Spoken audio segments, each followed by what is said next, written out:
কত, এটাই কোশ্চেনে জিজ্ঞেস করেছে। তো পুরোপুরি এরকম কোশ্চেনের ক্ষেত্রে মনে রাখবে প্রথমের আর শেষের গুণফলটা যা হয় মাঝখানের দুটোর গুণফল তাই হয়।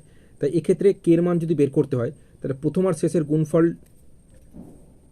প্রথমটা 26/11 গুণ একদম শেষে 14/13 এটা লিখবে, আর মাঝখানে এখানে কি আছে 24/9 গুণ কে, এটা এরকমটা লিখবে। ঠিক আছে, মাঝখানের সমান চিহ্ন দেবে, যেহেতু প্রথম এবং শেষের গুণফলটা যা হয় মাঝখানের দুটোর গুণফল তাই হয়। এখানে 13 দিয়ে 26কে কাটলে 2 হয়, যেহেতু 13 দুগুণে 26। 2 দিয়ে 24কে কাটলে 12 হয়। ওপর নিচ 12 এবং 9 3 দিয়ে কাটলে 3 4 12, 3 3 গুণ করলে 9। এখানে 4 আর 14কে 2 দিয়ে কেটেছি, 2 2 গুণে 4 আর 14কে 2 দিয়ে কাটলে 7 হয়। তাহলে কে সমান, এখানে নিচে 3 আছে আর উপরে এখানে 7 আছে, তো 3 সাথে কোনাকুনি গুণ করলে 21 লিখলাম। আর এখানে দেখো উপরে 2 আছে আর এখানে নিচে 11 আছে, কোনাকুনি 2 11 গুণ করলে 22, 21/22। অপশন সি সঠিক উত্তর।